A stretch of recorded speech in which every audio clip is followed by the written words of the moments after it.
doing stuff in the market. Whereas I find across the majority of markets, Pan Africa, we are quite brave. We embrace change more readily. There's reasons for that, of course, but we're also, I think, we are better in fluid environments than the Asian agencies are.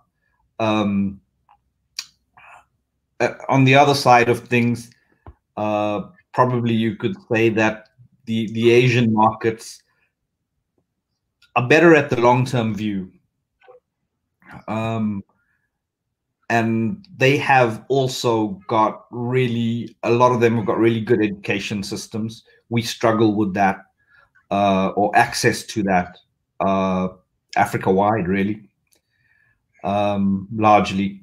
And it's similarly diverse. Talking about Asia doesn't really work in the same way as talking about Africa as a homogenous thing doesn't really work. You've got to get deeper than that. So there are those differences. And of course, I was telling you before we came on air, one of the big similarities across Asian markets and across African markets is what I would call the collective culture. Southern Africa, even much of sub-Saharan Africa has different names, but of course, Southern Africa, we talk about Ubuntu, which has gotten, the phrase has gotten, and the word has gotten a bit of currency globally recent times. That idea that a person is a person because of other people. In Asia, they say the needs of the many outweigh the needs of the few. Very similar value system out of what you would call Confucian Asian values. So you do find that the consumers here are constantly dealing with, this Western style individualism of I think, therefore I am, me and my ambition and life, and me and what I want. There's a constant tension between me and we, between the individual and the collective, and I think that's shared across our markets. And tell me something, in what regards to brands, do brands also in Japan act like that, or think like that, that it's not about us, it's more about the society and our service or purpose within a context, while companies in South Africa are more focused maybe on my brand and my shine, or it's more about individuals? I think that it manifests slightly differently. So in South Africa, I would say in Southern Africa, West African markets, we're very conscious of social purpose.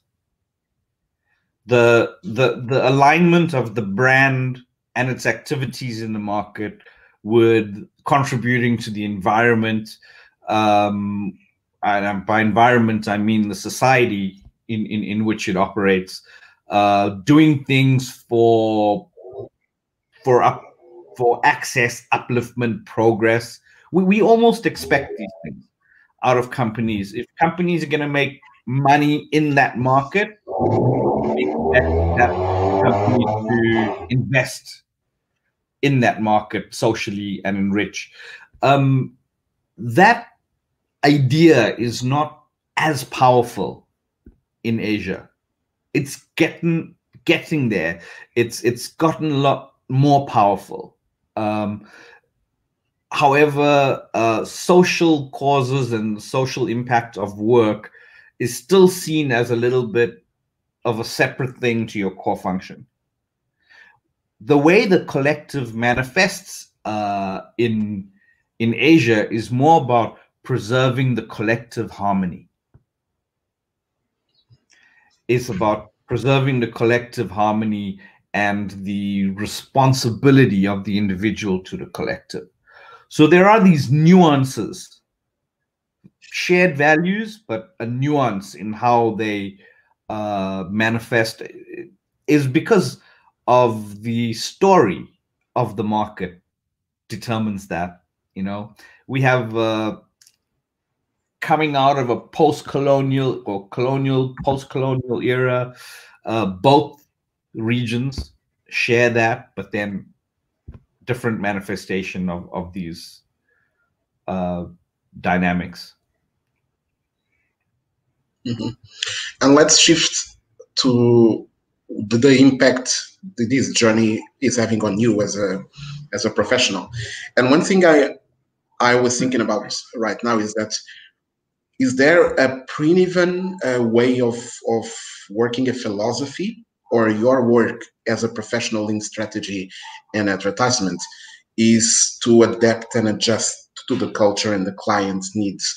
Or do you have your way and your philosophy like a coach? A coach has his own philosophy, and wherever he he tries to put his teams playing accordingly to his philosophy and his way of seeing the game.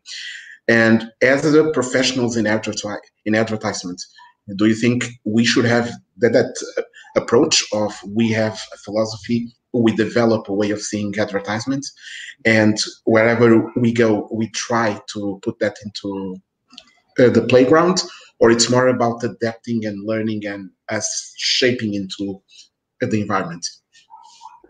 It's a really good question, Carlos. I would say